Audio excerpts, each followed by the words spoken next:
Hi everybody, Harris here. So I'm sitting at the very top of Heartbreak Hill, mile 20.7 or so of the Boston course.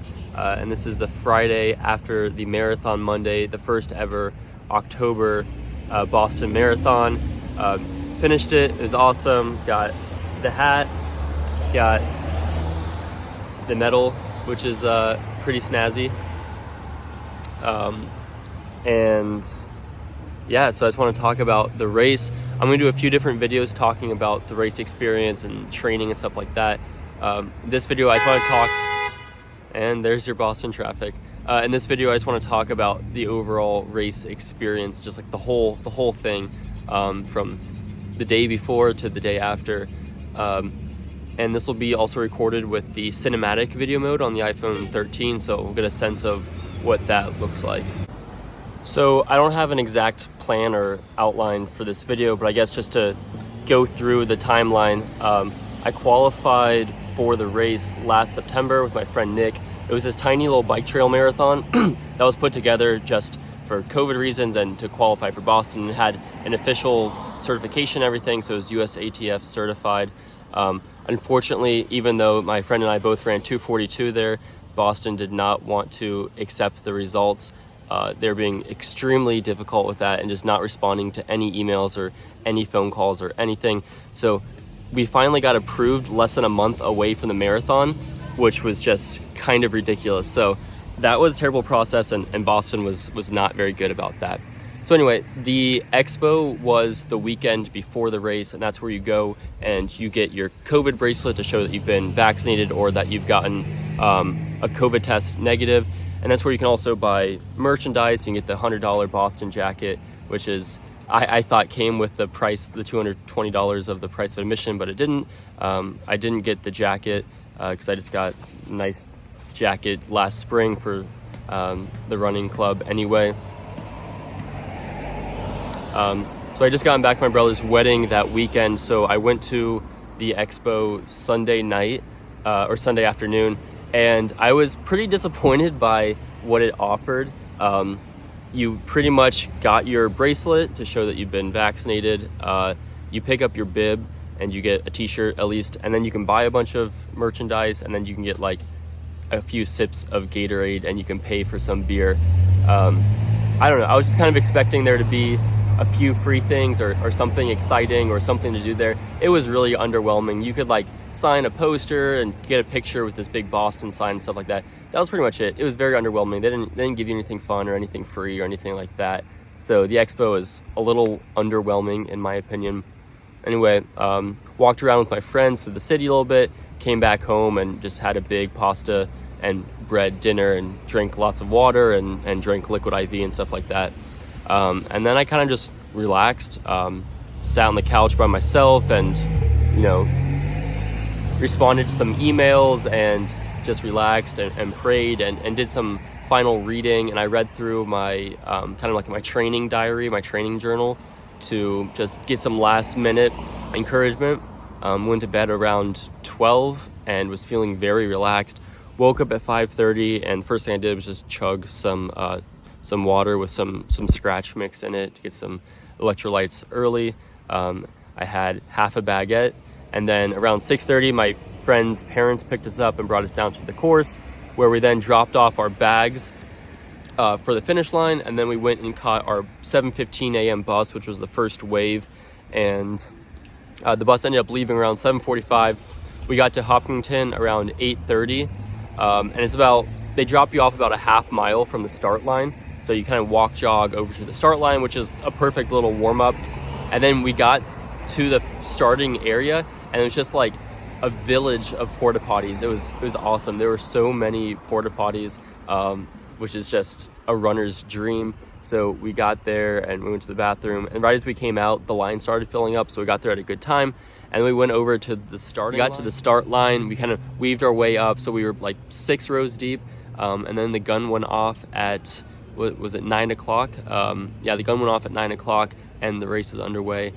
And of course, people always talk about the beginning of the race being so downhill, which it is, but it didn't feel downhill, like super downhill. I think that was because the expectation was already there for it to be super downhill. So yeah, I took it out very controlled, very easy, like 6:10 pace, because people just tell me you don't want to go out too hard and then be dead for the Newton Hills. So I didn't. I went out very controlled, around 6:10, which is 10 seconds slower than my goal pace. Around a mile in, I saw Shalane Flanagan ahead of me, and so I ran behind her for about 3 miles. And I was hoping to stay behind her as long as I could, because I figured if I'm running with her, then I'm going to be able to get some free pictures out of this, maybe on Instagram or something. But she ended up going a few seconds too slow, and she ran a 2:40. So around mile 3, I just left and went my own way. And for the rest of the time, I pretty much was just trying to stay between 5:50 pace and 6-minute pace, trying to stay with any group I can just to kind of block the breeze. And it was a super nice day. It was like 57 degrees and overcast, so it was really comfortable. Of course, still sweating a lot, being out there. You know, anything above 50, or really anything above like 45, you're gonna be sweating a lot. So that was definitely the case. They had water and Gatorade cups every mile after like mile 3 or 5 or something. So there was no shortage of water. And I found it was actually a lot easier to drink the water than I was expecting. I was expecting it to be really difficult, because I remember from a 20K I did, that was really hard to drink the water, but there's a big difference between 20Ks and half marathon pace. So I found like if you take the cup and kind of pinch it in half and then sip it, it really wasn't too bad. So that was really good news for me. And I know for the next Boston, I need to drink a lot more water during the race and Gatorade during the race, because I did kind of cramp up around mile 22.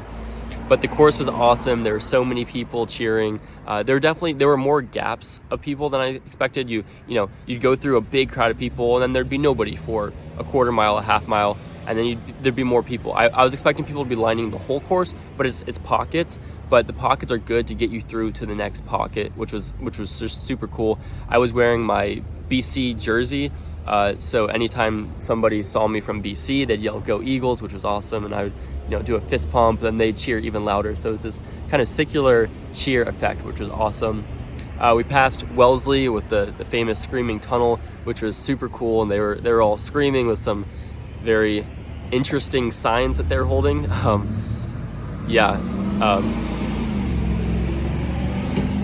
And this is the point of the course where they would normally kiss runners, but they couldn't do that because of COVID, so that was okay. Past that was awesome. Went through the half marathon about 1:17:50, which was great, which means I was kind of 2 minutes under my goal pace, so I was feeling really good at that point. And honestly, it wasn't really a struggle. The rolling hills at the beginning of the course were a lot easier than I was expecting, because I was just so focused on my pace and just getting through the next mile and getting nutrition and stuff like that, and that I didn't even really notice the rolling hills at the beginning. I was also just so focused on conserving energy for the Newton Hills that the first hills, I hardly even noticed running over them, which is really good news. All right, so I wanted to move somewhere a little bit quieter so we didn't have to compete with the car noises. So for my fuel, I don't like gels because I find them very hard to get down and they get stuck in my throat. So I did like a last minute switch to the Cliff gel blocks. I got the caffeinated ones just because I like caffeine in my training. So these actually have 200 calories and 50 grams of carbs and 100 milligrams of caffeine per pack. And I brought 3 of them with me, and that was plenty. I only had like 2.5 of them. I think that got me through just fine. And yeah, I was actually feeling surprisingly really solid. By the time I hit around, I think, mile 15 or so, you get the highway overpass that takes you into Newton. And surprisingly, that hill didn't faze me too much. I felt really good. I think a lot of it was just all the people cheering for my BC jersey and just the hype of having crowds finally, and good nutrition. I was feeling great. Then we hit Washington Street. And that's like where my home course starts. That's like where I run all the time for a 10-mile loop that I have. So once I hit that, it felt like I was home. I'd gotten over that first hill, and now I had like 1.5 miles of just very flat, which was great to recover. And then I hit the firehouse around mile 17, which I had done probably 50 times in training. And again, the hill just felt good. I felt controlled. I was really focusing on leaning in and short strides up the hill and long, gentle strides down the hill. I was really working on my posture and just staying relaxed, keeping the arms loose. I think that really helped me. And so I got through the Firehouse Hill, I got through the middle hill, the middle Newton Hill, and then finally when I came around to Heartbreak, I was starting to feel a little bit more fatigued, but surprisingly, again, I just felt strong going up Heartbreak. That's where it normally had killed me. I also came into the race though knowing that it's okay if I slow down a lot on the hills, because they're so short that although you slow down a lot, in the grand scheme it doesn't add that much time. So I really wasn't worried about if I needed to slow down, and to my surprise I didn't need to slow down, and I felt really great.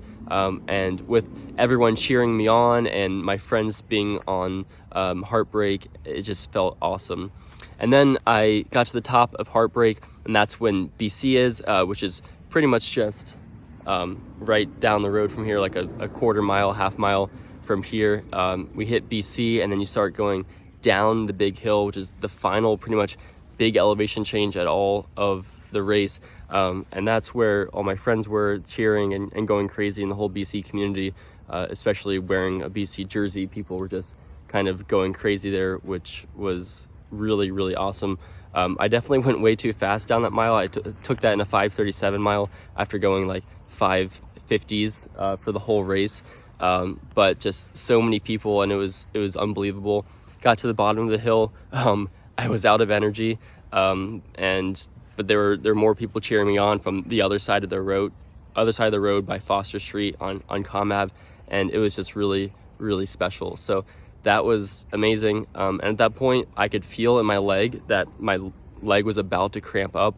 I felt fine in terms of aerobic strength left, but I could tell my legs were starting to twitch, that I was dehydrated. I just hadn't been drinking enough of the Gatorade and the water.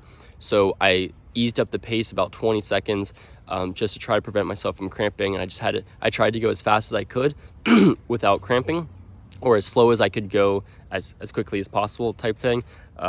And thankfully I did survive the rest of the race without my leg fully cramping up. But it did cost me a lot of time just because I did have to slow up where I felt great.